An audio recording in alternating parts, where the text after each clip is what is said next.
अगर बेलपत्री पूर्ण ना मिले, एक समय ऐसा आता है कि बेलपत्रियों को कीड़े खा जाते हैं, खंडित हो जाती है, सूख जाती है। बेलपत्री पूर्ण ना मिले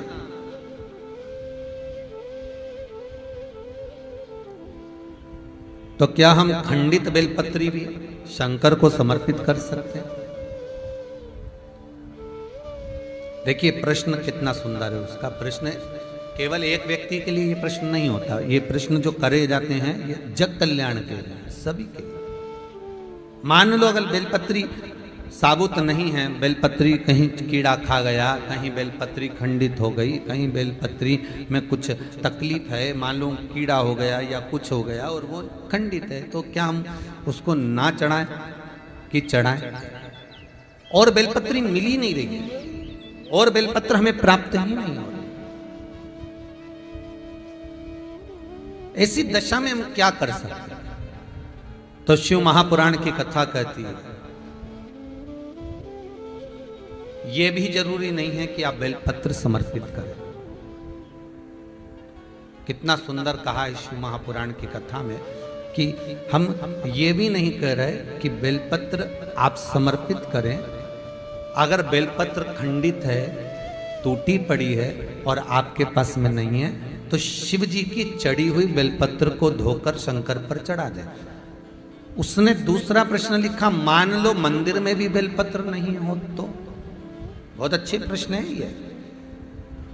मंदिर में भी बेलपत्र ना हो तो कितना सुंदर कहा। एक भजन आप लोग गाते हो कि मन मेरा मंदिर, आंखें दिया बाती, होठों की है तालियां, रोम फूलवाती।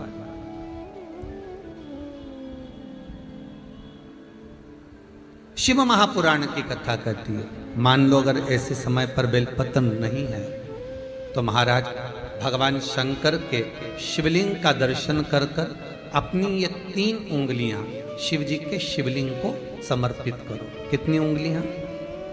जम के बोलिए। 3 उंगलियां शंकर के शिवलिंग को समर्पित करिए और बाबा से निवेदन करिए, इसको हमारा बेलपत्र का भाव मानकर आप स्वीकार करिए। ओम नमः शिवाय, श्री शिवाय नमस्तुभ्यम या मां मृत्युंजय का जाप करते हुए, गौरी शंकर का स्मरण करते हुए हाथ का स्पर्श कर कर बाबा को नमन करो, प्रणाम करो। बाबा उस बेलपत्र को भी स्वीकार कर लेता है। बाबा उस बेलपत्र, यहाँ तो कितना शिव महापुराण के अंतर्गत एक लिंग पुराण है। लिंग पुराण के अंतर्गत वर्णन आता है कि आप अगर आपके पास में शिवलिंग भी नहीं है, आप किसी नदी में स्नान कर रहे हो तो अपने अंगुष्ठ को आगे कर कर आप उस पर भी जल चढ़ा सकते हो। भगवान शंकर उसको भी स्वीकार कर। आप किसी नदी का कंकर उठाकर अपने हथेली में रखकर उसको भी जल चढ़ा सकते हो, भगवान उसको भी स्वीकार कर। भगवान उसको भी ग्रहण कर लेते, भगवान उसको भी स्वीकार कर।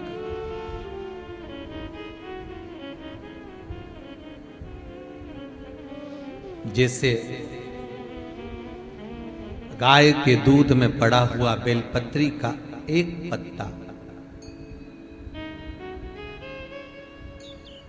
चांदी के पात्र में दूध हो गाय का, उसमें एक बेलपत्री का पत्ता पड़ा हो और शिवरात्रि के दिन या तो दोपहर के 12 बजे या रात्रि के 12 बजे हाथ में लेकर अपने घर के चारों तरफ घुमाकर उसको ले जाकर अपनी कामना कर कर समर्पित कर देने से, उस दूध को, उस बेलपत्र को चढ़ा देने से, जैसे लिंग पुराण कहती है कि मनोकामना पूर्ण हो जाती है, उसी तरह हाथ के स्पर्श मात्र से उस शिवलिंग पर बेलपत्र का भाव समर्पित हो जाता है।